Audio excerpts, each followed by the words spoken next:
네. 한 몇 년 앞에서 사회 본 사람 같아요. 너무 잘하네요. 예. 너무 감사합니다. 예. 오늘 히브리서 들어갑니다. 말씀의 제목은 하나님의 영광 대신 예수 그리스도입니다.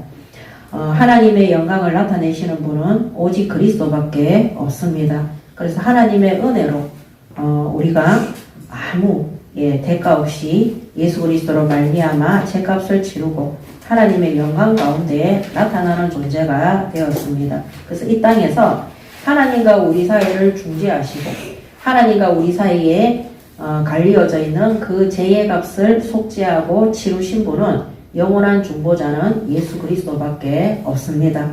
그래서 날마다 하나님 앞에 나아갈 때마다 우리가 가지고 있는 복음이 희미해지지 않도록 우리가 복음을 다르게 변질시키지 않도록 또 하나님 주신 말씀 그대로 믿고 순종할 수 있도록 우리 자신이 복음 안에 완전히 뿌리 내릴 수 있도록 점검하시고 하나님 앞에 말씀 가운데 바르게 서시기 바랍니다. 아멘.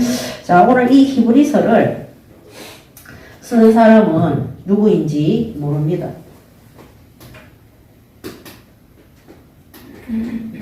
그래서 바울이 14권의 서신을 썼다고 제가 말씀드리는데 바울이 이 히브리서를 빼면은 13권이에요. 그래서 이 히브리서를 바울이 썼다고 하는 사람들도 있고 바나바가 썼다는 하시는 분들도 있고 누가나 브리스길라 또 아굴라 부부 또 이런 사람들이 썼을 수 있다 그렇게 얘기하고 있습니다. 그래서 저자에 대해서는 지금까지 분명하지 않다. 그렇지만 이 히브리서를 하나님이 쓰게 하신 목적이 있습니다. 성경은 하나님의 영감을 받은 성도들이 부르심을 입어서 쓴 기록된 것입니다. 그러면 히브리서를 기록하게 하신 목적이 뭐냐? 자, 이 유대교에서 예수 믿고 기독교로 개종한 그리스도인들이 배교하지 않도록 배교가 뭡니까? 이 복음을 배신하지 않도록 복음을 배신하고 다시 유대교로 율법으로 돌아가지 않도록 하기 위해서 기록한 것입니다. 그래서 유대교에서 기독교로 개종한 그리스도인들의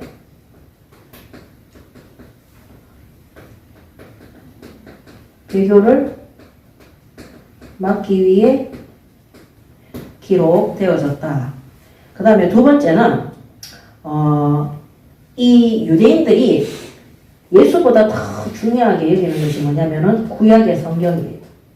그리고 구약에 있는 선지자들이에요. 하나님이 대표적으로 세운 자들이죠.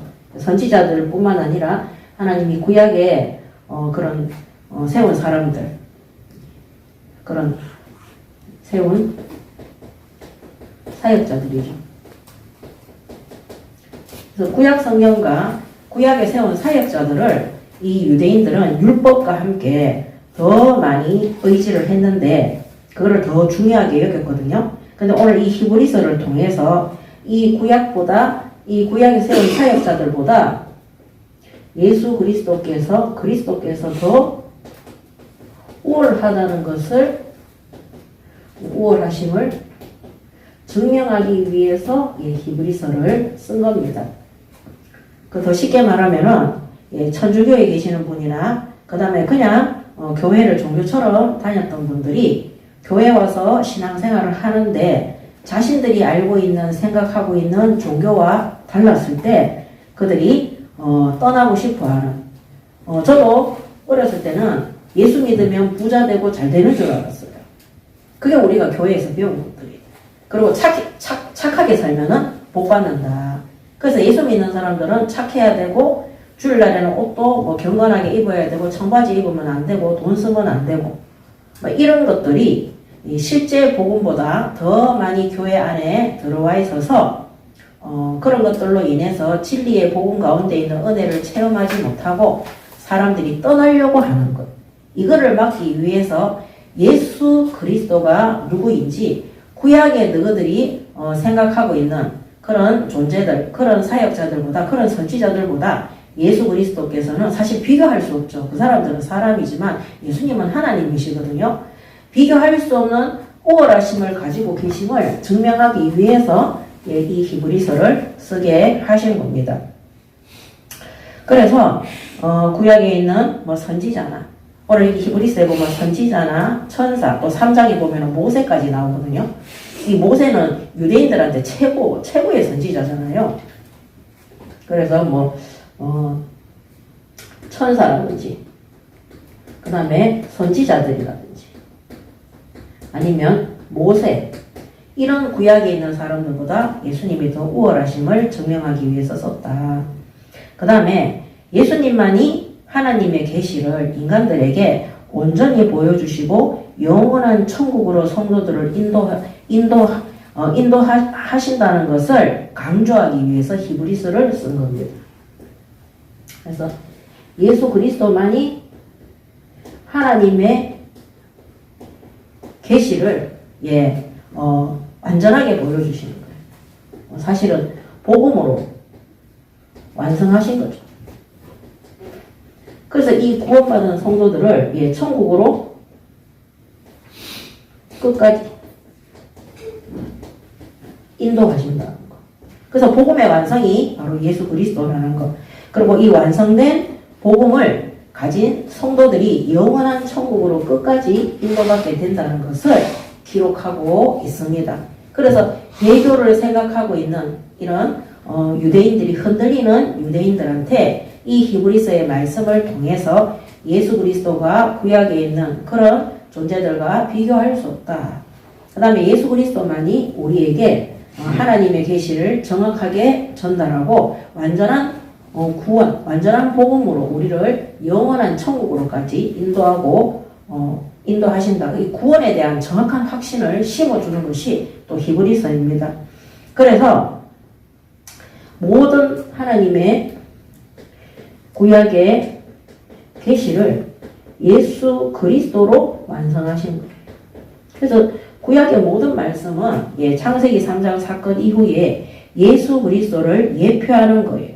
그래서 모든 계시를 그 계시가 뭐예요? 하나님의 말씀, 그 다음에 하나님의 구약 성경에 기록되어진 모든 것들, 그 선지자들을 통해서 하나님의 말씀을 선지자들을 통해서 선포했던 그런 모든 것들이 신약의 예수 그리스도를 통해서 복음으로 완성되어지는 거예요. 그래서 복음으로 완성된 것을 증거하는 것이 히브리서를 기록한 목적이 되는 것입니다. 그래서 오늘 우리가 이 히브리서를 통해서 하나님이 이런 목적으로 이거를 기록하셨다는 것. 결국 하나님의 모든 말씀은 예수 그리스도 진리의 복음으로 완성되어진다는 것. 이거를 붙드셔야 되는 것입니다. 그래서 교회 안에 이 하나님의 말씀을 기복주의나 내가 잘 되는 것이나 성공하는 것이나 형통한 것으로 잡는 사람들은 복음의 그 참 은혜와 그 능력을 체험하기가 어렵습니다. 하나님은 인간의 모든 죄와 이 멸망을 복음이신 예수 그리스도로 완전하게 회복하셨어요. 그래서 우리가 어떠한 인생이든지 어떠한 사역이든지 어떠한 기업이든지 어떠한 후대든지 간에 복음 안에서 우리가 완성되는 거예요. 복음 안에서 참 진리 가운데에서 하나님이 지금까지 예언하신 모든 말씀들이 그대로 성취되어지고 응답으로 실제 눈앞에 성취되는 것을 체험하게 되는 것입니다. 그래서 이 히브리서를 통해서 내가 완전한 복음 속에 들어가야 된다는 것. 그래야지만이 하나님의 보호와 인도와 그 능력을 진짜 체험할 수 있는 거예요. 나는 하나님 살아계신 것은 알겠는데 하나님이 나를 어떻게 인도하는지를 모르겠다. 그때 이 히브리서를 통해서 하나님의 계시 모든 말씀은 복음으로만 완성되어진다는, 오직 예수 그리스도로만 완성되어진다는 것. 그래서 우리 하원교회 성도분들이 내가 이 길을 가는데 하나님의 뜻을 모르겠다. 멈추시고 진짜 내가 완전 복음이 맞는가? 진짜 계산하지 않고 내 뜻이 1도 없는가? 그것부터 점검을 하셔야 돼요. 하나님의 뜻이 복음으로 딱 완성이 되어지잖아요. 막힘이 없습니다. 하나님이 계속해서 문을 열어가시고 인도해 가시고 그 증거와 역사와 열매가 계속해서 맺히도록 성령으로 역사를 하시는 거예요. 그러니까 남들이 뭐라 할지라도 성경 말씀하고 나하고 똑같은 거예요. 그 사람한테 가서 우리 인간은 불완전한 존재잖아요. 우리가 전능자가 아니고 뭐 귀신 들린 무당은 헛소리 하면서 미래를 맞추는 것 같지만 우리는 1초 뒤의 1도 모르는 우리는 불완전한 자들이에요. 그렇기 때문에 우리가 신앙생활을 하면서 내가 계획을 세우고 내가 내 뜻을 가지고 하나님의 뜻을 이루려고 하는 그 자체가 어불성설이니까 말이 앞뒤가 안 맞는 거예요. 그래서 모든 것들을 나를 복음 속에 맞추어서 점검을 하셔야 돼. 내가 정말 완전 복음 속에 들어가 있는가? 나는 내가 이 하는 모든 활동들이 복음하고 깊은 관계와 그 복음의 완전을 이루기 위해서 내가 심부름하고 있는 것인가? 그러면 하나님이 당신의 뜻을 정확하게 모든 것에 나타내시는 거예요. 그러니까 하나님의 뜻이 분명한데 우리가 불완전한 인간을 찾아가서 의논할 필요가 전혀 없는 거예요. 하나님이 모세와 같은 또 사도들과 같은 지도자들을 세운 것은 그 분야에만 집중적으로 심부름하라고 세운 겁니다. 그렇지만 아셔야 되는 게 아무리 모세가 하나님 말씀을 제대로 전달해도 이스라엘 민족이 듣지 않으면 끝인 거예요. 오늘 하나님의 부르심을 입은 목사들이 사도들이 강단에서 하나님의 뜻을 전달해도 우리 구원받은 성도들이 그거 하나님의 뜻이 아니다. 내 뜻이 더 중요하다. 하나님 뜻은 맞다. 아멘 하면서도 돌아서서 내 뜻이 더 중요하면 이 완전한 복음의 능력을 체험하기가 어렵다는 거예요. 그래서 나를 포기하라는 게 아니에요. 그냥 상식적으로 생각하면 진짜 예수 믿는 사람들은 구원받을 때 내 노력과 그 다음에 내가 주는 것으로 절대 값을 치를 수가 없어요. 하나님의 은혜로 받은 구원이에요. 그러면 하나님이 계산하지 않고 성령을 우리에게 부어주신 거예요. 이 성령은 그 누구도 빼들어갈 수가 없는 거예요. 그러면 성령께서 하나님의 말씀을 통해 우리의 생각과 마음과 영혼을 또 우리의 삶을 통해서 나타나거든요. 그러면 그게 말씀하고 내 삶하고 방향하고 딱 맞아지는 거예요. 그래서 이스라엘 민족이 언약의 여정을 가잖아요. 말씀을 따라가는 여정을 가는 거예요. 그래서 말씀하고 나하고 함께 가는 것이 뭐예요? 임마누엘이에요. 그러니까 하나님이 우리와 동행하는 거 있을 수가 없는 일이에요. 어떻게 전능하시고 악이 하나도 없으시고 선하신 하나님이 죄인과 동행할 수 있습니까?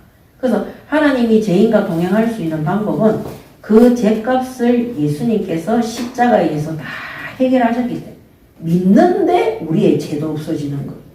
이거는 세상의 기준으로는 해결할 수 없는 부분인데 하나님의 능력으로 그렇게 되는 겁니다. 그때부터 성령이 우리 안에 들어오셔서 함께 동행하는 임마누엘. 임마누엘은 성령 내주가 임마누엘이잖아요. 이 세상의 것으로 값을 치를 수가, 이거 거저받았어요. 왜냐하면 땅의 것으로는 하나님의 것을 계산할 수가 없는 거예요. 땅의 것으로는 예수의 생명을 계산할 수가 없는 거예요. 그래서 그 값이 뭐냐면 하나님의 은혜인 거예요. 그러니까 우리가 하나님의 은혜 받는 자리로 들어가려면은 하나님의 뜻대로 순종하고 하나님이 이끄시는 대로 가야 돼요. 거기에 내 것이 섞여 있잖아요. 내 것은요 항상 죄예요. 죄. 사람이 생각하는 모든 것들은 악하다 그랬어요. 왜? 욕심이 따라가는 거예요. 하나님의 뜻 안에 딱 들어가면요 하나님의 뜻대로 생각하고 판단받고 인도받도록 되어 있습니다. 그리고 우리가 내 생각이 앞서더라도 금방 회개하게 돼요. 금방 또 잘못을 깨닫게 돼요. 우리 인간은 불완전한 존재이기 때문에 같은 실수와 잘못과 죄를 반복할 수 있어요. 그렇지만 그거를 내 주장을 하면서 우기면서 지속하는 거는 하나님 뜻이 아니에요. 하나님 뜻을 몰라요. 근데 우리가 은혜 속에 들어가면 사람이기 때문에 아담 하와도 죄를 가르친 적이 없는데 하나님이 먹으면 죽는다 얘기했는데도 그거 기어코 따먹고 죄 속에 들어갔거든요. 그래서 뭐 그냥 빨리 회개하고 지금은 예수 그리스도로 말미암아 우리의 죄가 주홍빛 붉은 피와 같을지라도 우리가 우리 죄를 자백하면 그는 미쁘시고 의로우사 우리 죄를 뒤로 던지시고 기억치도 않는다 그래서. 그래서 죄를 품고 예수님께서 십자가에서 다 해결했기 때문에 같은 죄를 반복하는 것이 아니라 우리의 죄가 주홍빛 같을지라도 우리 죄를 자백하고 버려야 되는 거예요. 그렇게 해서 하나님의 뜻대로 순종할 수 있도록 성령 하나님께서 우리의 지정의 마음, 생각, 영혼, 우리의 행동과 삶을 다스리고 주관할 수 있도록 하나님께 우리 자신을 맡기고 의뢰해야 되는 거예요. 이런 것들이 반복이 되면요. 하나님을 찾는 자에게 하나님은 나타난다 그랬거든요. 그럼 하나님은 자신을 숨기지 않고 하나님의 뜻이 무엇인지 하나님의 방향과 계획이 무엇인지 하나님이 가르쳐 주시는 겁니다. 출애굽한 이스라엘은 하나님이 가나안 땅으로 가는 것이 하나님의 뜻이었어요. 모세가 광야 40년 동안 그것이 무릎했어요. 이스라엘 민족은 하나님의 뜻을 들어도 기억이 안 나는 거예요. 몰라. 관심이 없어. 계속 애굽에서 부추 먹었다, 고기도 먹었다, 쓸데없는 소리 하는 과거의 상처에 매여가지고 하나님이 약속하신 말씀, 하나님의 뜻을 기억하지도 못하는 거예요. 그러니까 늘 그러니까 하나님이 왜 가나안 땅에 가자 하는 것도 모르는 거예요. 왜? 어리석어지고 미련해져서 하나님의 은혜가 없는 거예요. 오늘 우리가 하나님의 말씀을 다 받았으면은 하나님의 말씀을 기억해야 돼. 그리고 우리가 어떤 존재인지를 깨달아요. 우리는 애국 땅 종되었던 곳에서 하나님의 은혜로 구원받은 자. 하나님의 은혜가 아니면 애국 땅에서 나왔지만 여전히 내가 주인의 자리에서 고난의 길을 가는 것이 인생이 되는 겁니다. 그래서 하나님의 은혜로 출애굽했으므로 하나님의 은혜로 이 여정을 가야 되고 하나님의 은혜와 그 능력의 역사를 체험하면서 가는 길이 증인의 삶이 되는 것입니다. 그래서 그거를 위해서 히브리서가 기록되어진 겁니다. 그렇다면 자 1장의 내용입니다. 히브리서 1절에서 14절까지. 자 1절에 옛적의 선지자들을 통하여 여러 부분과 여러 모양으로 우리 조상들에게 말씀하신 하나님이 자 옛적의 선지자들이 누굽니까?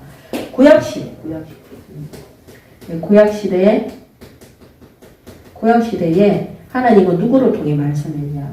하나님은 선지자들을 통해서 말씀하셨어요.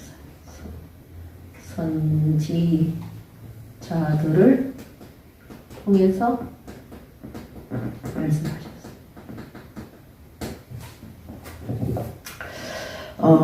그래서 그 선지자들을 통해서 무슨 말씀을 했냐? 그리스도에 대해서 계시하셨어요.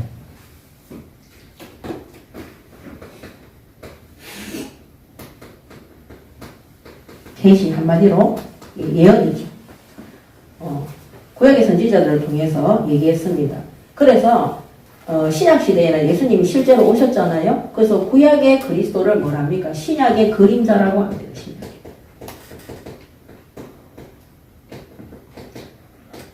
신약의 그림자를 이제 예표하는 거죠. 구약시대에 선지자들을 통해 하나님 말씀하신 것들. 자, 그러면서 이 모든 날 마지막에는 아들을 통하여 우리에게 말씀하셨으니 이 아들을 만유의 상속자로 세우시고 또 그로 말미암아 모든 세계를 지으셨느니라 했습니다. 자, 이 모든 날 마지막이라고 했어요.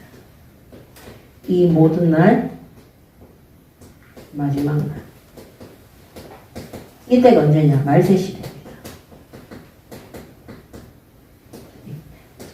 예수님의 초림과 그 다음에 재림. 예수님이 처음에 오셨던 초림과 장차 신반주로 오실 재림. 요 사이가 바로 말세시대인 거예요. 그러면 지금 우리는 어떤 시대를 살고 있습니까? 말세 시대를 살고 있는 거예요. 그럼 이 말세 시대의 마지막에는 이 모든 날 마지막 시대죠.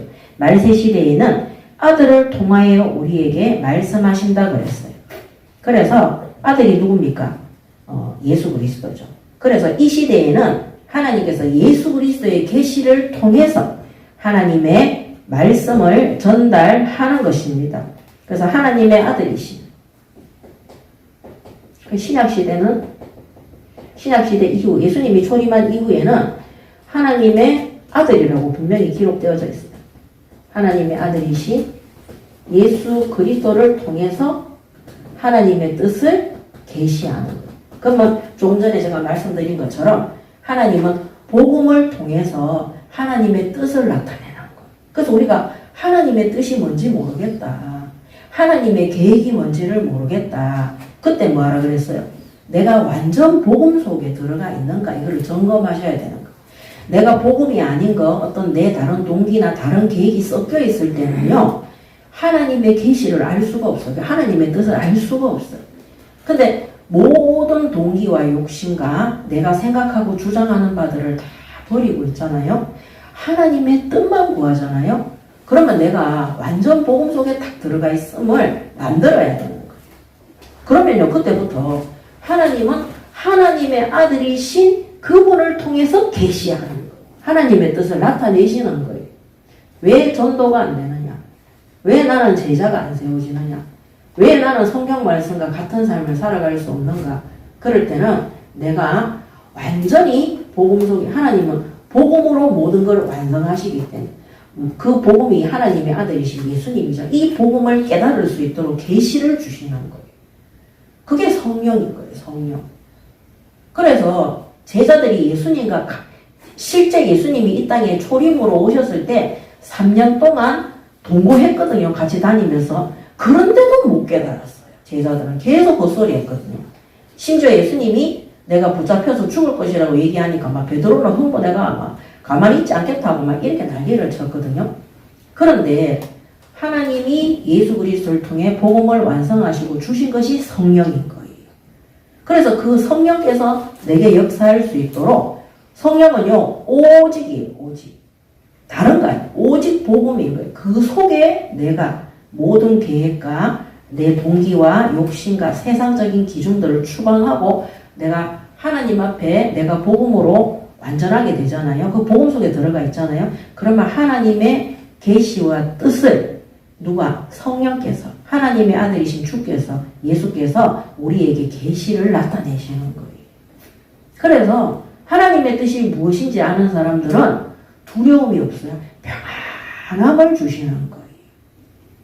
그리고 더욱더 하나님 뜻 안에 살기를 원하는 것입니다.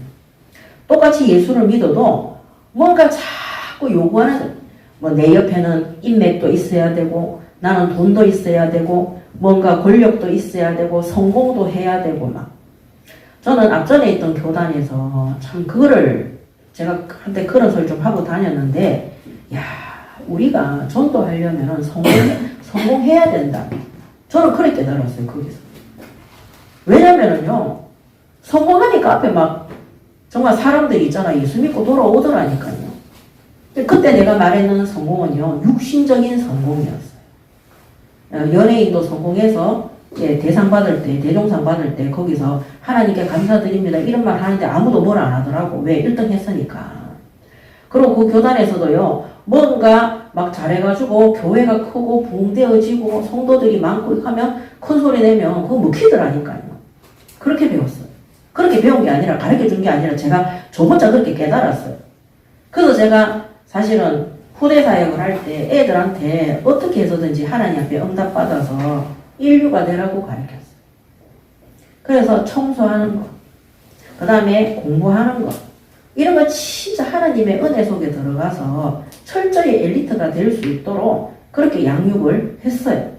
그리고 제가 실제 불신자들 상담을 하면서 뭐 저 따라서 부자집에 가보는 사역자도 있잖아요. 집이 정말 좋고 깨끗해. 물론 그런 데는 뭐 파출부나 이런 사람들을 씁니다. 근데 성공했으니까 그런 사람들 써서 집이 깨끗하겠죠. 그래서 제가 또 사실은 저희 큰아버지들 집에 가면 집이 TV에 나오는 부자들 집들처럼 그래요. 그리고 또 제가 진주 갈릴리 교회에 있을 때 그 교회에 사업하시는 분 집인데 우리 구역장님의 시동생 집이었어요.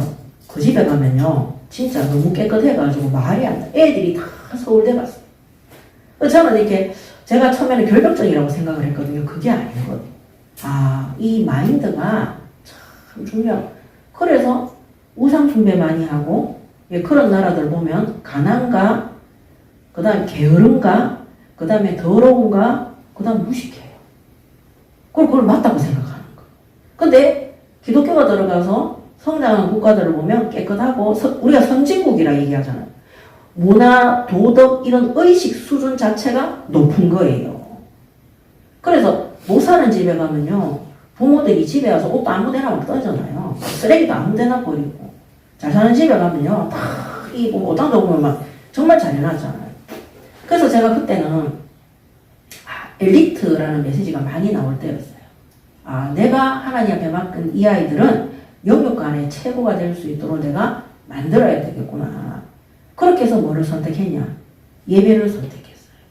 아이들이 예배 드릴 수 있도록. 왜냐면은 이렇게 ADHD가 심하고 게임 중독이 심하고 정신병이 심한 애들인데 어떻게 걔들을 엘리트로 만들어요?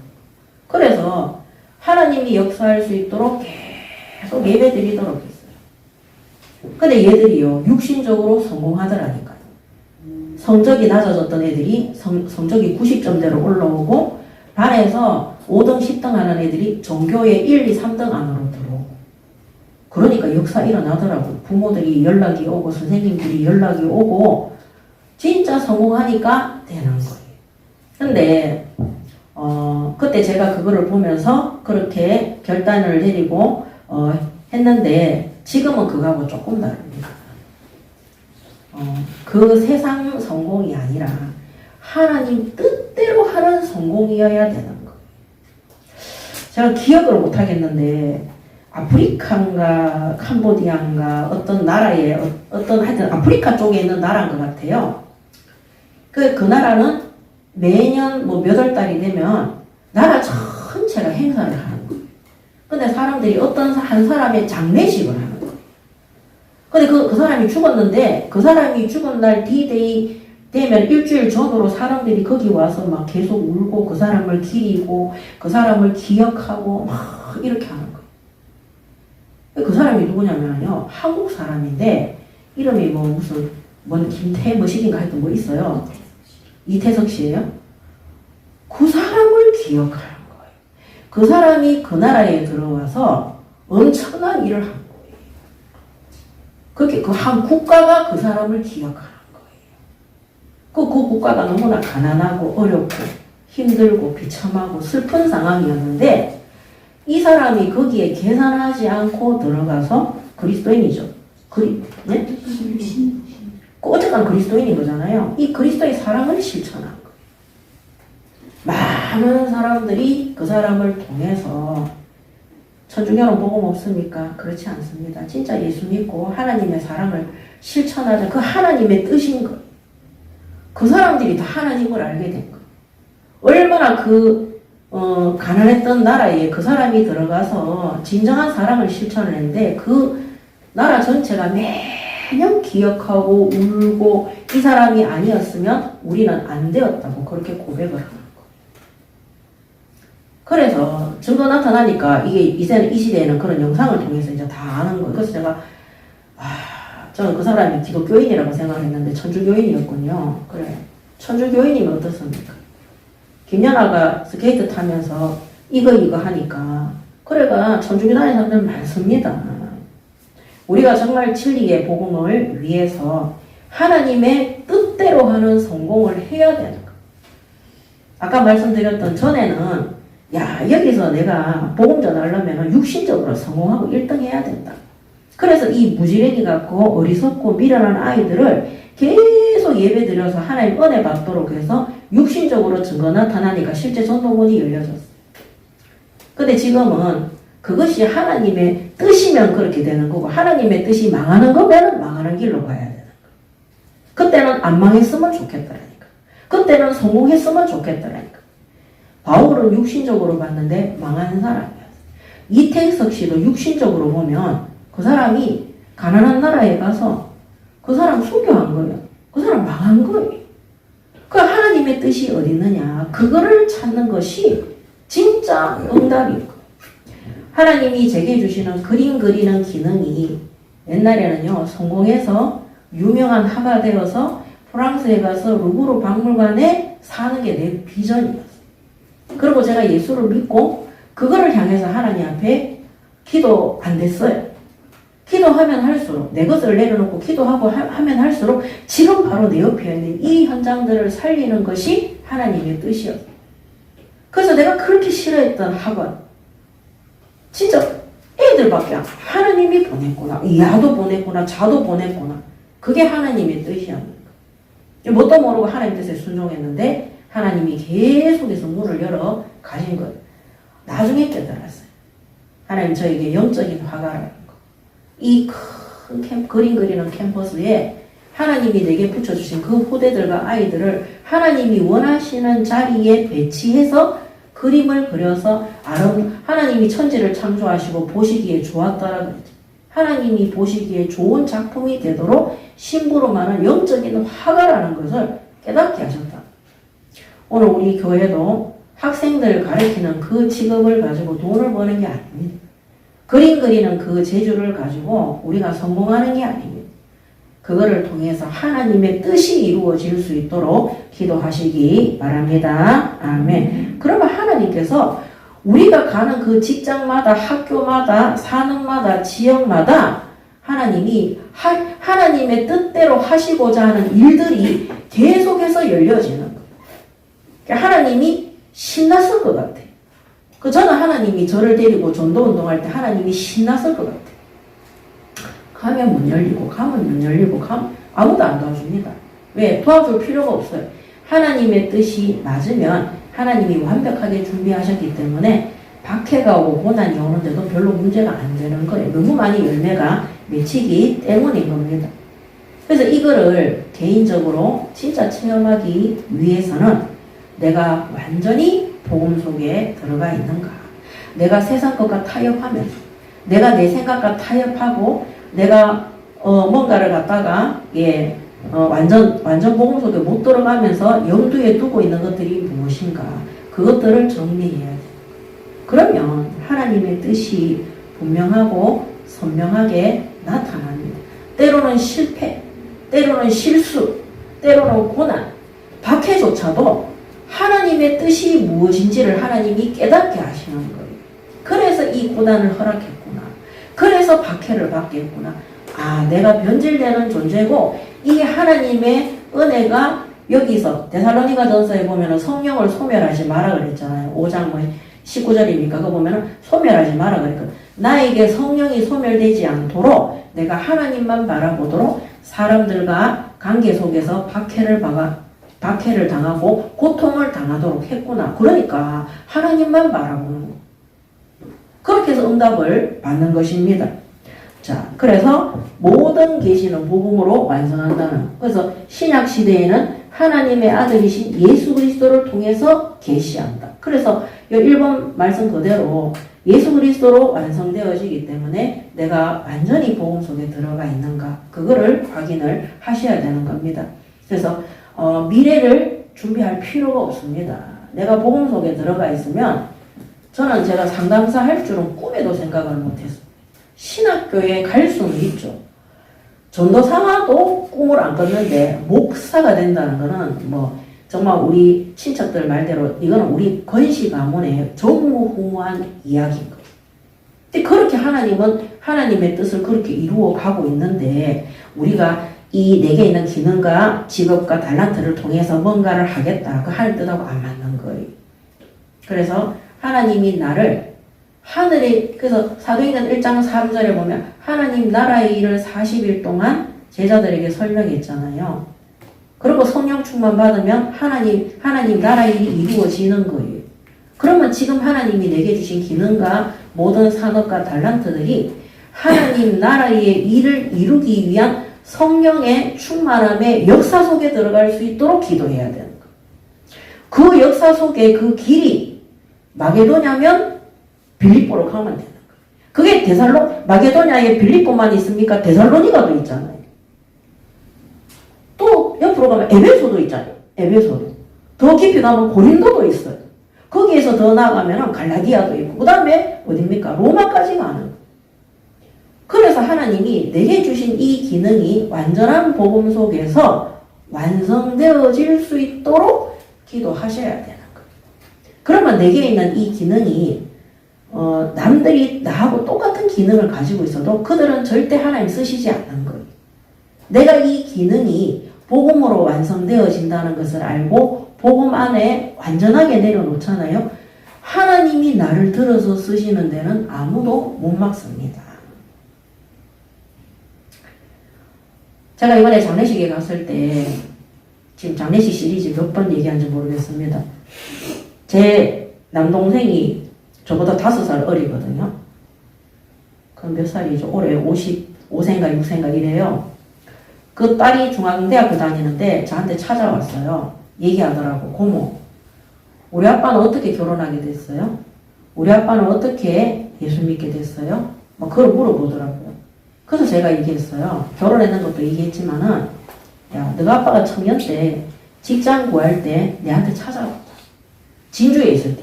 큰 누나야. 웰라 염색약 알죠?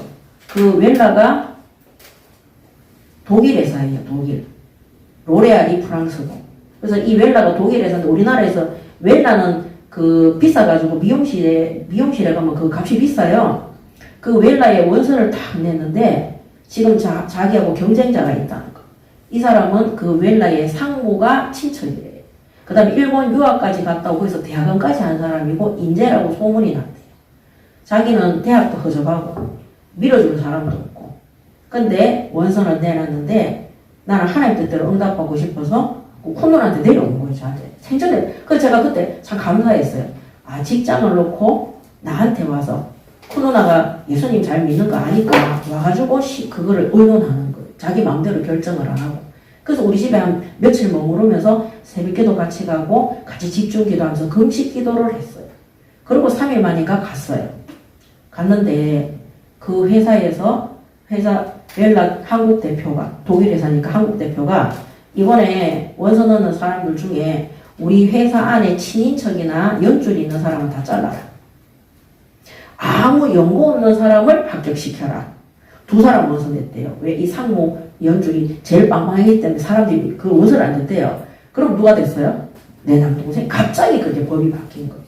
그렇게 하면서 웰라에 갔는데 대구에 있는 동성로 지역 전체를 맡긴 거예요. 대구 동성로에 송종 미용실 이런 데 다 미스 코리아들이 나온 데예요. 원래 미스 코리아들 나오면 안녕하십니까 뭐 송종 미용실 원장님 감사드려요 막 이렇게 한단 말이에요. 그 대표적인 동네가 동성로예요. 거기를 다 받았는데 너그 아빠가 하나님 앞에 예배하고 기도하면서 전도 성경에 그게 복음 전파의 방향을 맞추고 가면 계약이 되고 자기하고 같이 다니는 팀원 직원한테도 복음 전하고 전도하고 나한테 와서 큰누나야 할 게 없더라. 가면 하나님이 계약되게 하고. 그러니까 하나님이 원하시는 뜻에 딱 방향을 맞추니까 계약은 지가 노력해야 되잖아요. 그죠? 지 그거 하려고 갔거든요.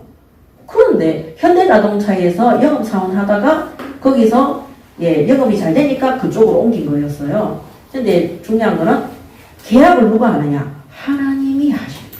하나님. 그래서 전에도 한번 말씀드린 적이 있는데 아시아에서 1등을 했어요. 그렇게 해서 승승장구를 하다가 로레알 프랑스에서 하는 이 염색약 로레알에서 서울에서 스카우트 됐어요. 집도 주고 차도 주고 완전히 그렇게 해서 서울 원래는 대구에 사람이 있었는데 대구 동성로 맡다니까 서울로 올라간 거예요. 그래서 저는 그거를 보면서 우리 일부 예배 때 사소한 것들도 하나님 앞에 우리가 기도하고 응답받으라 했잖아요. 이런 부분들이 참 중요하다. 내가 직장이든 학업이든 산업이든 기능이든 우선순위를 하나님 앞에 엎드리는 거예요. 우리가 열심히 일하고 노력해가지고 재산이 모일 것 같죠? 그렇지 않습니다. 어느 날 내가 병들잖아요. 아무것도 못 먹어요. 몸이 아프잖아요. 어디 돌아다닐 수가 없어요. 이번에 명절에 우리 그 미션홈에 교육자 4명이 사는데 2명이 독감이 걸렸어요. 아무데도 못 가는 거예요. 뭐 외식을 한번 하고 싶어도 못하는 거예요. 첫째 날 명절 연휴 시작 때 첫째 날 그 아쿠아리움 한번 가고 우리가 그날이 뭡니까? 영화 프로고 끝이었어요. 그 다음 날부터 막 일주일 날 지금까지 2주째. 그러니까 식사도 같이 못해요. 릴레이로 해요, 릴레이. 한 사람 먹고 나면 그 다음 사람 먹고. 그래서 저는, 그래도, 그 전주에 누가 일본 갔다 와서, 나도 우리 교육자들 데리고 어디 바람이라도 쉬러 가고 싶다. 이런 생각을 좀 했거든요. 바닷가로 못 가. 아프니까. 그래서 우리가 있잖아요. 아무리 내 방법대로 벌어놔도 하나님이 우리의 건강과 우리의 시간과 우리의 모든 것들을 지켜주지 않으면은 쓰지도 못하고 먹지도 못하고 하지도 못하는 거예요. 그래서 항상 우리가 깨달아야 되는 게 내가 건강할 때 하나님 나라의 일을 위해서 교회를 위해서 복음을 위해서 헌신해야 되는 거예요. 아프잖아요. 내가 육신적으로 뭐 하고 싶은 거 하나도 못합니다. 그래서 그 건강을 하나님이 지켜줄 때, 그래서 그 하나님이 건강 지켜줄 때 깨어러 피우고 뭐 헛소리 하다가 나중에 아플 때 뭐 하려고 못하는 거.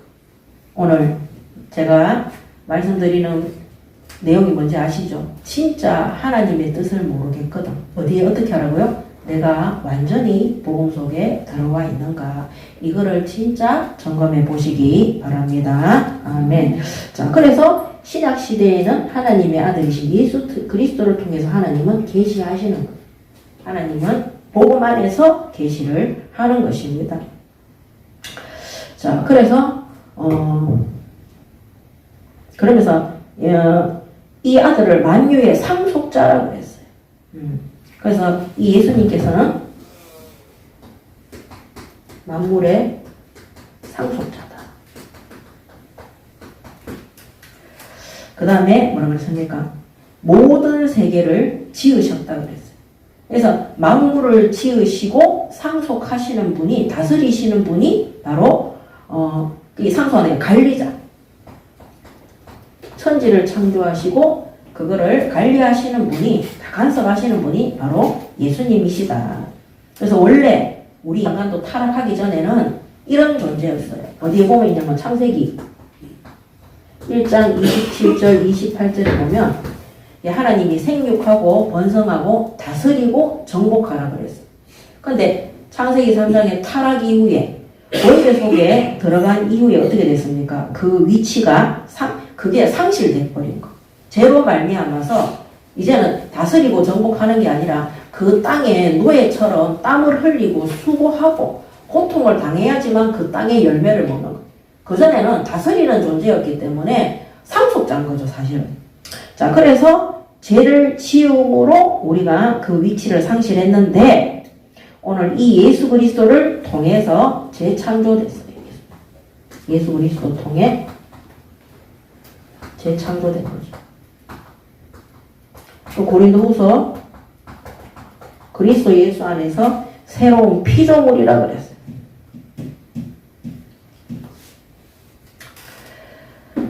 그런즉 누구든지 그리스도 안에 있으면 새로운 피조물이라. 이전 것은 지나갔으니 보라 새 것이 되었도다. 그리고 로마서 8장 17절에도 구원받은 성도들을 보고 상속자라 그랬어요. 자녀이면 또한 상속자, 곧 하나님의 상속자요 그리스도와 함께한 상속자니 우리가 그와 함께 영광을 받기 위하여 고난도 함께 받아야 할 것이니라. 그러면 완성된 건 아니지만 예수 그리스도가 만물을 다스리는 상속자, 관리인이고 모든 것들을 회복시켰다면 구원받은 우리도 예수 그리스도와 똑같이 하나님의 상속을 받은 자, 만물을 관리하고 다스리는 자 속에 들어간 겁니다. 이 놀랍지 않습니까? 그래서 여러분들이 불신자 때는 크게 먹고 사는 것 때문에 염려하고 걱정하고 벌어놔도 돈이 있어도 걱정하고 돈이 없어도 걱정하고 건강해도 걱정하고 안 건강해도 걱정하고 애가 없어도 걱정하고 애가 태어나도 걱정하고 그래서 가지나무에 바람 잘 날 없다. 그 다음에 애가 없으니까 또 입양한다고 다 염려 걱정 근심이에요. 그죠? 근데 그리스도 예수 안에서는 만물을 관리하고 다스리는 상속자로 회복이 된 겁니다. 그때부터 돈의 노예로 안 살아요. 그때부터 자녀 때문에 염려 안 됩니다. 그때부터 의식주 하나님이 너희는 먼저 그의 나라와 그의 의를 구하. 그전에는 땅의 것 구한다고 정신이 없었어요. 이제는 만물을 다스리는 자, 상속자 속에 들어갔기 때문에 모든 것들을 하나님의 은혜 속에서 받아 누리면 되는 거예요. 그래서 제가 지난주에 그 말씀 드렸죠. 앞으로 우리 가정에 자녀들이 결혼할 때는 부조금 안 받아야 되겠다. 요 마음 안 변하도록 기도합니다. 이게 하나님 뜻이 맞다면 그거 가지고 장사를 생각하면 안 돼. 내가 하나님 주시는 축복 속에서 식사 대접하고 하나님 주시는 장소에서 결혼식에서 그 시간에 복음을 자랑할 수 있도록 복음의 유익이 되도록 사람들이 부조 안 받고 오셔서 식사하라고 하면 미친 듯이 올 것 같은데요. 그렇게 해야 되겠다. 내가 세상을 상대로 결혼을 가지고 장사해서는 안 되겠다. 그 생각을 정말 많이 했다니까. 자, 그래서 그리스도 안에서 계시록 20장 4절에 보면 또 왕노릇 한다고 했어요.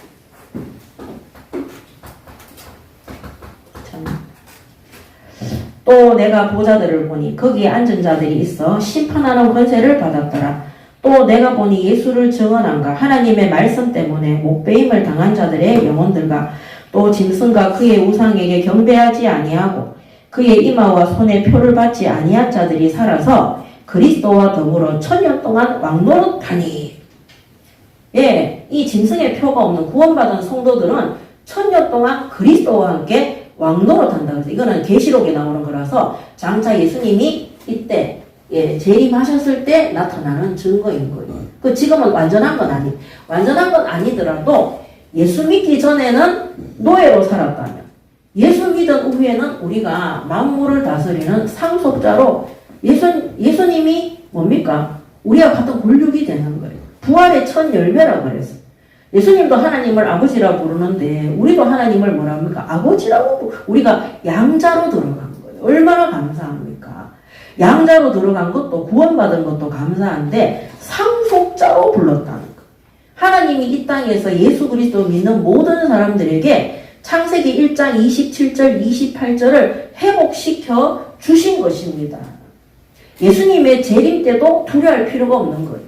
믿지 않는 자들에게는 심판의 날이지만 구원받은 성도들에게는 그리스도와 함께 뭐하는 날이라고요? 왕노릇하는 날입니다. 그래서 이 배교하고자 하는 유대인들한테 이런 말씀들이 그들에게 얼마나 깊은 소망을 가지도록 하겠습니까? 그래서 교회 안에 새가족들과 성도들한테 다른 거 내가 개인적으로 응답받은 거 포럼하지 말고 정말 예수 그리스도 안에 있는 하나님의 계시 이 말씀을 진짜 응답받아서 바르게 양육하시고 사역하시기 바랍니다. 아멘. 그래서 말씀을 통해서 소망을 품을 수 있도록 응답을 받아야 되는 것입니다. 자, 그러면서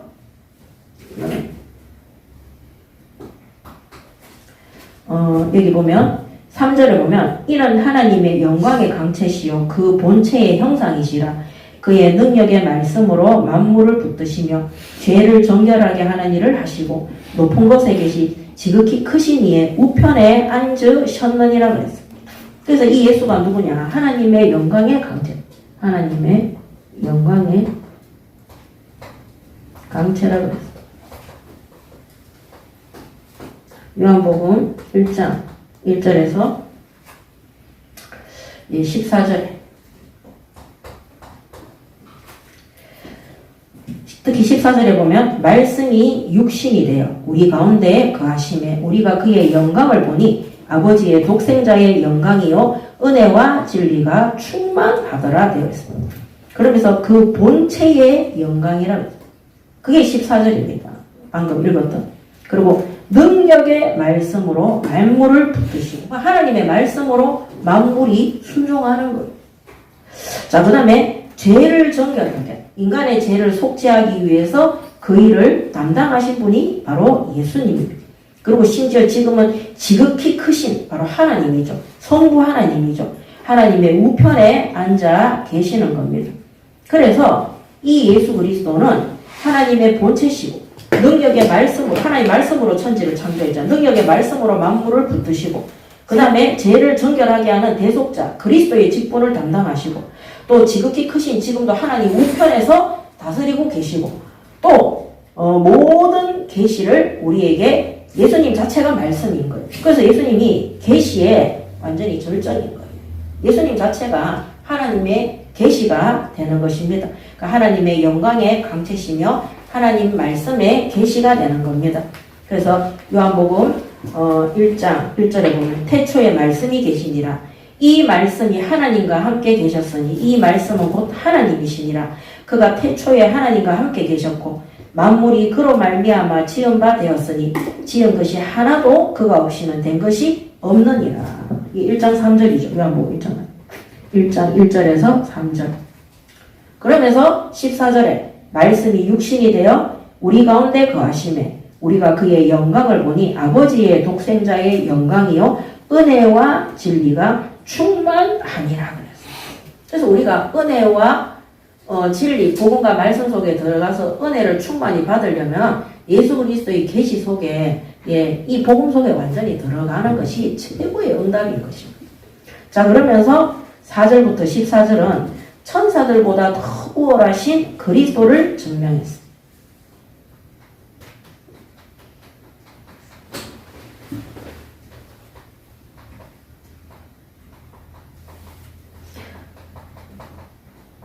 그래서 4절부터 14절까지 시편의 7가지 말씀을 가지고 비유를 했어요. 왜냐하면 이 유대인들은 구약 성경을 제일 귀중한 걸로 보고 있으니까. 자, 4절에 그가 천사보다 훨씬 뛰어남은 그들보다 더욱 아름다운 이름을 기업으로 얻으시니니 하나님께서 어느 때의 천사 중 누구에게 너는 내 아들이라 오늘 내가 너를 낳았다. 이 시편 2장 7절이 나는 그에게 아버지가 되고 그는 내게 아들이 되리라. 예, 열왕기하 7장 14절 말씀이고 또 그가 맏아들을 이끌어 세상에 다시 들어오게 하실 때에 하나님의 모든 천사들은 그에게 경배할지어다. 시편 97장 7절입니다. 베드로전서 3장 22절에도 보면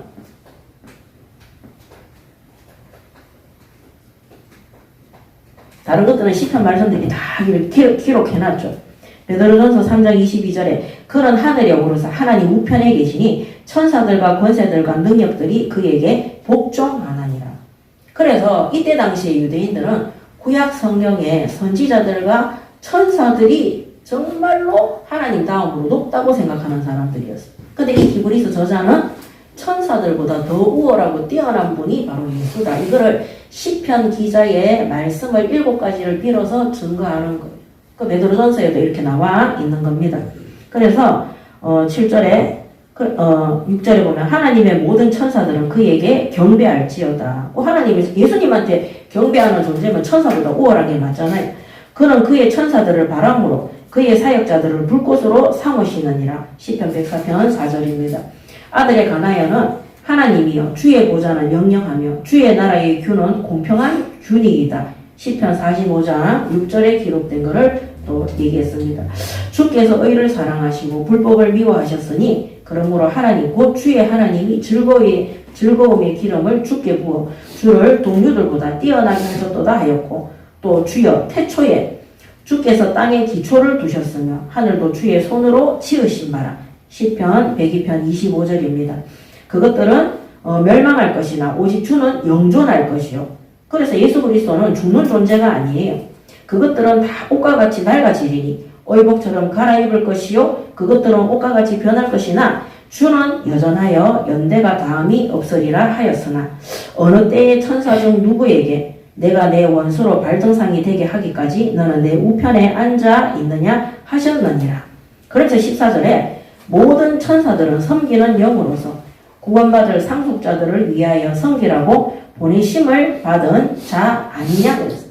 그 천사들은 구원받은 성도, 우리들을 섬기라고 보낸 자들입니다.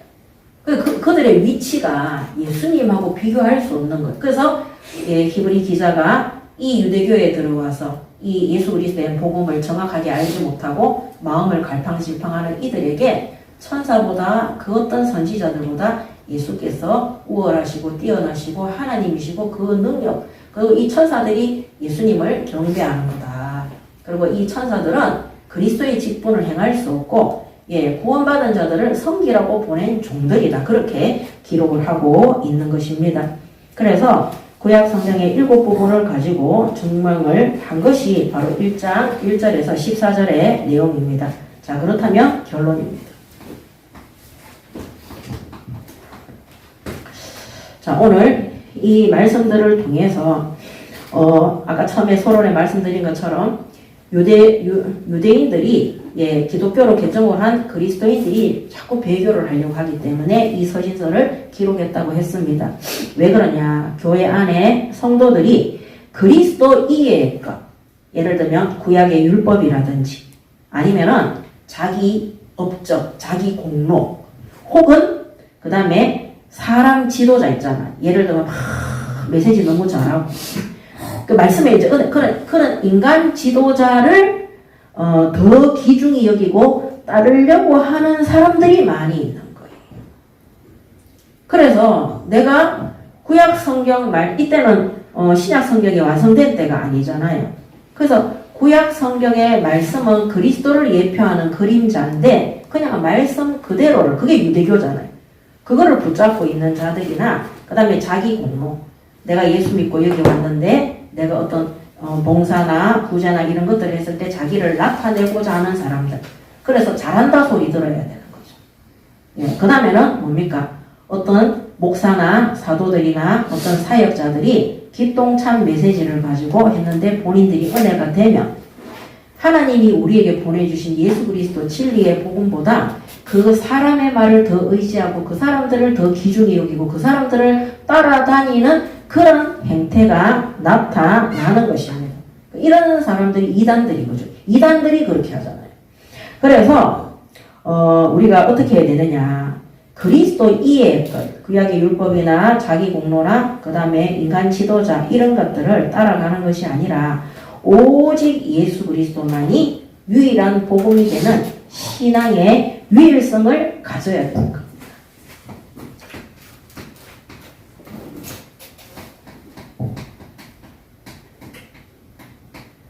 오직 예수 그리스도만이 복음이라는 신앙, 이 예수 그리스도의 복음의 신앙의 유일성을 가져야 돼요.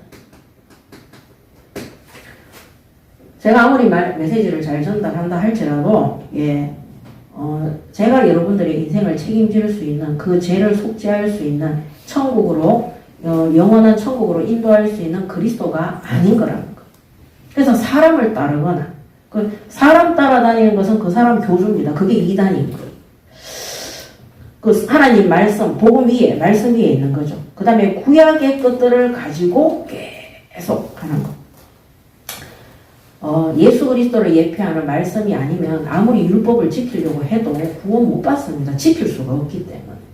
그리고 자기의 공로, 내가 전도 많이 한 거, 사역 많이 한 거, 내가 응답 많이 받은 거, 거기에 치우쳐서 복음하고 나하고 안 맞으면 복음이 영광이 나타나야 되는데 나의 자랑, 내 영광이 나타나지 않아서 배교하려고 하는 그 사람들, 진짜 이 복음의 완전한 이 오직 복음에 대한 유일성을 우리가 진짜 가지고 계셔야 되는 것입니다. 그래서 변함없이 우리가 변질되지 않고 예수 그리스도만 바라볼 수 있도록 응답 받으시기 바랍니다. 아멘. 그래서 항상 우리가 변질되지 않고 변함없이 예수 그리스도만 바라볼 수 있도록, 사람이나 율법이나 자기 공로를 바라보지 않도록. 자, 그러면서 오늘 이 말씀을 통해서 예수 그리스도 외에 우리 인간에게 중보자는 없다. 그래서 디모데전서 2장 4절에서 6절.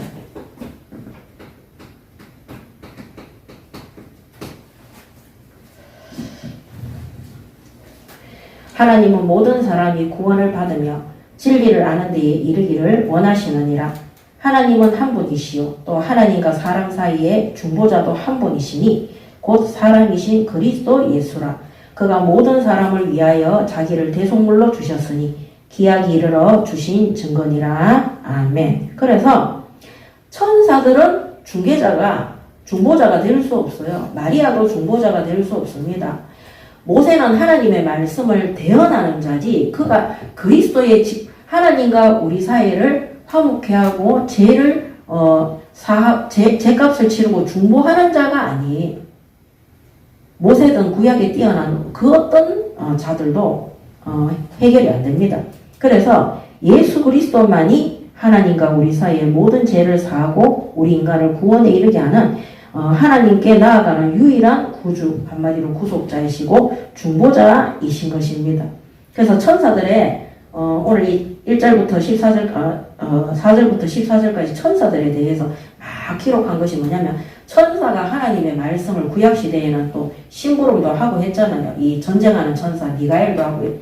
그렇지만 천사는 그리스도의 중보자적 역할을 할 수 없다는 것을 분명히 아셔야 되는 것입니다. 그래서 예수 그리스도만이 하나님께 나아가는 유일한 구주라.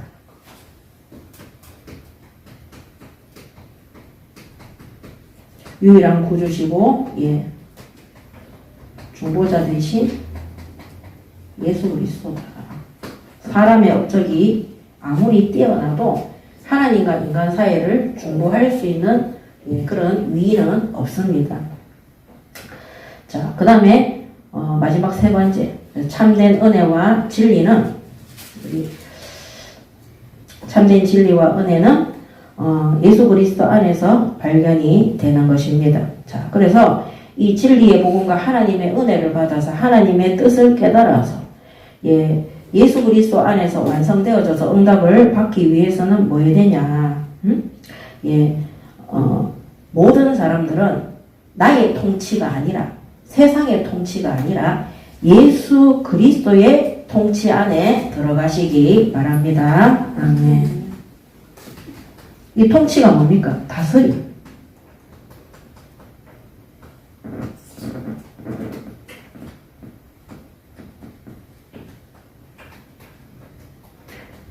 하나님의 다스림, 바로 예수 그리스도의 다스림 속에 들어가는 것입니다. 그러면 그 예수 그리스도의 다스림 속에 들어가는 방법이 뭐냐? 나는 오직 복음으로 살고 싶다. 그래서 예수님의 모든 다스림을 나는 그 응답을 날마다 체험하고 인도받고 싶다. 그러려면은 어떻게 해야 되냐? 그 방법은 주님께 네 자신을 온전히 맡기는 겁니다. 이 방법밖에 없습니다.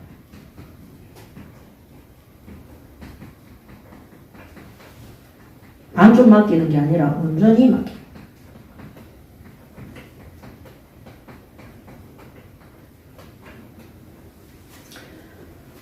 온전히 맡기는 것입니다.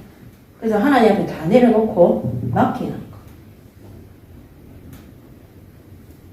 그 제가 사람을 사역을 하면서 어렸을 때는 막 가르쳐요. 양육 받을 때는 하나님이 양육 받도록 맡기셨기 때문에.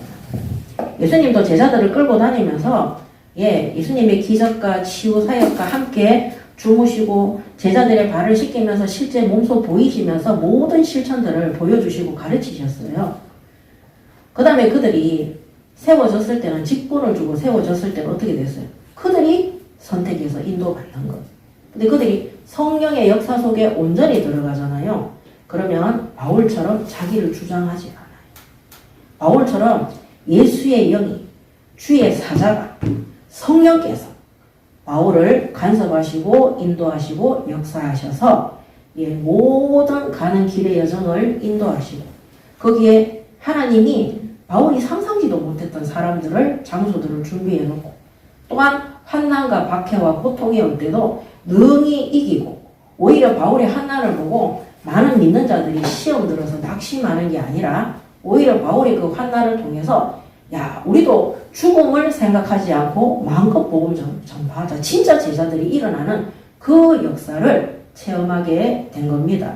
나는 환난을 당하는데 나의 환난을 통해서 하나님은 어떻게 합니까? 이 예수 그리스도의 통치 한마디로 진짜 예수 믿는 제자들이 세워지도록 역사하는 것. 이게 뭐냐? 주님께 나 자신을 온전히 맡기는 겁니다.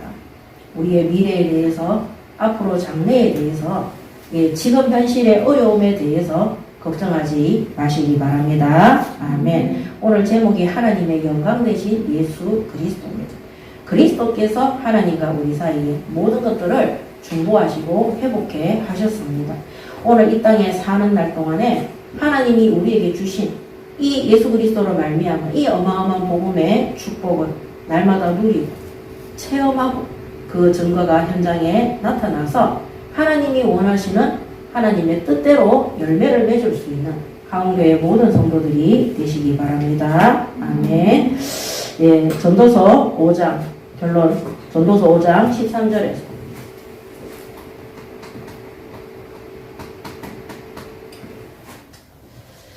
예, 16절 일단 20절까지 내가 해 아래에서 큰 패단이 있는 일이 있는 것을 보았나니 곧 소유주가 재물을 자기에게 해가 되도록 소유하는 것이라. 그 재물이 재난을 당할 때 없어지나니 비록 아들은 낳았으나 그 손에 아무것도 없느니라. 그가 모태에서 벌거벗고 낳았은즉 그가 나온 대로 돌아가고 수고하여 얻은 것을 아무것도 자기 손에 가지고 가지 못하리니 이것도 큰 불행이라. 어떻게 왔든지 그대로 가리니 바람을 잡는 수고가 그에게 무엇이 유익하라. 우리가 태어날 때 아무것도 없이 왔어요. 갈 때도 아무것도 없이 갑니다. 그래서 이 땅에 재물을 소유하는데 그 재물이 오히려 자기한테 해가 되도록 소유한다는 거. 100억대, 1000억대 부자라서 그 재물이 손해가 돼. 하나님 보시기에 내가 그 물질 때문에, 재물 때문에 하나님의 뜻을, 이거는 구원받은 성도들에게 하는 말이에요. 하나님의 뜻을 모르고 내 눈이 어두워지면 그것이 나에게 해가 된다는 거예요. 아들이 있는데도 물려주지도 못한다는 거예요. 왜냐면은요, 그 재물이 재난을 당한다는 거예요. 물질 때문에 어려움과 위기가 온다는 거예요. 그래서 내가 계획을 세워서 우리 자녀에게 물려주고자 했던 거, 자녀에게도 물려주고자 했으면은 뭔가 재산, 내가 믿을 만한 것이 있는 거죠, 하나님보다. 그래서 나한테 재물이 있어도 내가 하나님을 믿지 못할 정도로 손해가 될 정도로 재물을 의지하면 그게 10만 원이 되든 100만 원이 되든 억만 원이 되든 그거는 나에게 손해를 끼치는 악한 것이 되는 거예요. 이게 13절에서 16절입니다. 그 다음에 19절에 보면, 그래서 16절에 보면 가지고 못 가는 모든, 그래서 이 모든 것들이 큰 불행이라 어떻게 왔든지 그대로 가리니 바람을 잡는 수고가 그에게 무엇이 유익하. 그래서 막 잘 먹고 잘 살려고 막 수고하고 노력하고 돈 모으고 했는 그런 게 바람이 불면 다 없어지는 것처럼 그 바람이 손에서 우리가 바람을 잡을 수 있습니까? 이 바람이 손 사이로 다 빠져나가잖아요. 오히려 노력했는 그게 더 손해라는 겁니다. 자, 19절에서 20절에 보면 또한 어떤 사람에게든지 하나님이 재물과 부요를 그에게 주사 능히 누리게 하시며 제 몫을 받아 수고함으로 즐거워하게 하신 것은 하나님의 선물이라. 그는 자기의 생명의 날을 깊이 생각하지 아니하리니 이는 하나님이 그의 마음에 기뻐하는 것으로 응답하심이라. 아멘. 19절 20절의 응답을 받으시기 바랍니다. 아멘. 하나님이 재물과 부요를 그에게 주셨다. 하나님이 우리한테 주셔야 돼요. 그러면서 능히 누리게 하사 제 몫을 받아 수고함으로 즐거워하게 하신 것은 하나님의 선물이라고 했어요. 그래서 구원받은 성도가 지금 하나님이 내게 주신 것에 대해서 감사하고 기뻐하잖아요. 그러면 그게 하나님 주신 것이 맞기 때문에 우리가 조금 주셨는데도 아까 많이 가진 자의 수고가 헛된 것처럼 염려와 걱정과 불행과 고난이 그 있는 재산 때문에 그런 고통이 없는 거예요. 그래서 하나님이 주신 복은 있어도 없어도 하나님 주신 재물이기 때문에 하나님께서 선물을 주신. 그래서 누리게 된다 그랬어요. 이거 재물과 부요를 그에게 주시고 능히 누리게 하시며 제 몫을 받아 수고하고. 우리에게 다 일한 많지. 하나님 나라 일을 시킨 많지. 하나님이 주시는 것. 그러면서 그는 자기의 생명의 날을 깊이 생각. 내가 미래에 대해서, 노후에 대해서, 앞으로 장래에 대해서 깊이 생각. 하나님이 나에게 복을 주시고 나에게 재물을 주시고 내 인생을 주관하실 것이니까 거기에 대한 염려 안 하는 거죠. 이는 하나님이 그의 마음에 기뻐하는 것으로 응답해. 그래서 우리가 미래에 대한 염려 걱정 안 하는 그게 뭐라고 되어 있어요? 하나님 그거 내 생각이 아니라 우리가 하나님 주신 복에 대해서 기뻐하고 누리고 있으니까 하나님이 우리가 미래나 다른 것에 대해서 염려하지 않도록 하나님이 은혜로 믿음으로 우리에게 주신 거예요. 그래서 고통이 와 있는데 아무 염려가 안 되고 먹을 게 없는데도 그게 우리의 믿음이 아니라 하나님이 그의 마음에 기뻐하시는 것으로 응답하시고 그런 어려운데도 하나님께 하나님 주신 것이 너무나 부족함이 없고 누리고 부유하고 감사가 나오도록 하나님 그런 마음을 주시는 것입니다.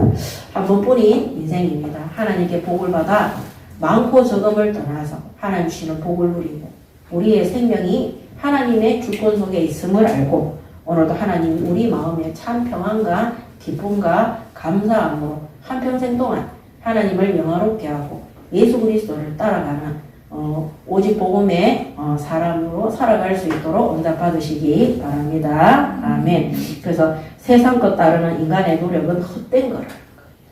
세상 노력 실컷 내가 해놨는데 나중에 손가락 사이로 바람이 빠지듯이 내가 이룬 거 하나도 없어집니다. 근데 하나님 주신 복은 영원 세세 무궁하도록 남는 것이고 사는 날 동안에 아무 염려 걱정이 없는 것. 그래서 얘기하잖아요. 많은 신학자들이 제일 많은 고통과 어려움 속에서 가장 많이 감사를 고백한 사람이 바울이에요. 이 바울이 이런 하나님의 선물을 받은 자였어요. 이런 하나님의 은혜를 받은 자였습니다. 우리가 이런 은혜 받는 자들이 될 수 있도록 내 눈앞에 보여지는 계산과 우리 재력을 놓고 근심해서 불신자와 같은 삶을 살지 말고 하나님 주신 복으로 많은 것들을 누리고 더 이상의 것들도 누리고 증거하는 하나님의 백성들이 되시기 바랍니다. 아멘. 기도하겠습니다. 하나님 은혜를 감사합니다. 오늘도 주신 말씀에 순종하며 하나님 뜻대로 기도하며 하나님 주신 모든 축복과 은혜와 응답을 체험하고 증인되는 우리 하운교회 성도들 될 수 있도록 축복하여 주시옵소서. 감사드리며 우리 주 예수 그리스도 이름으로 기도드립니다. 아멘.